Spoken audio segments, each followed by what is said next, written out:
So when you see that, it makes you sick. I'm still sick to my stomach about it. It was the fight that made one of the toughest and most respected players in NHL history sick to his stomach. Monday night, the Hurricanes beat the Capitals. It was a 5-zip blowout, the first playoff win for the Canes in nearly a decade. And all of that took a backseat to the first period fight that injured one of the Canes' brightest young stars. 195-pound Andrei Svechnikov stood toe-to-toe with 240-pound Alex Ovechkin.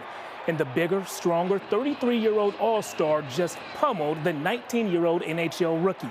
After the game, Ovechkin claimed Svechnikov challenged him, but Hurricanes head coach Rod Brind'Amour was quick to point out it was the Capitals captain who dropped his gloves first, indicating he wanted to fight. Ovechkin has been in multiple fights throughout the course of his career. Coach Brind'Amour tells us Svechnikov had never been in a fight in his life. His first one sent him to the hospital. Yesterday, we asked Coach Brind'Amour if fights like the one we saw on Monday will remain a part of the game forever.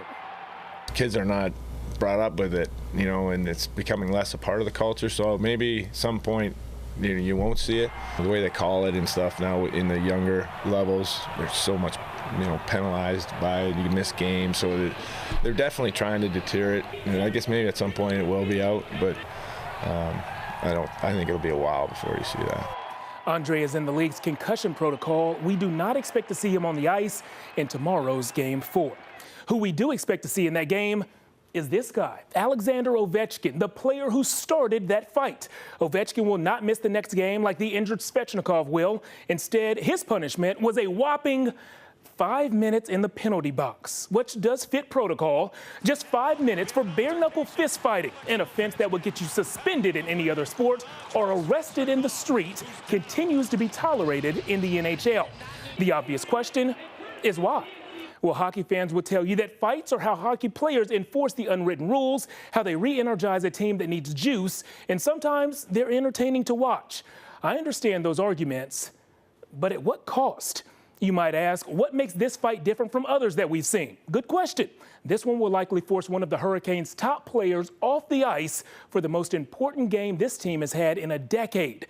And it makes you wonder, what if the next fight just doesn't keep a player out for one game? What if it's a series or an entire season?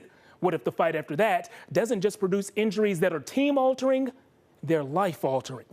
I want to know what you think. Are these tussles just a part of what hockey players sign up for, or should the NHL revisit some of its written and unwritten rules? Parents, would you let your kids play hockey knowing he or she could end up on the wrong side of an on-ice fight one day?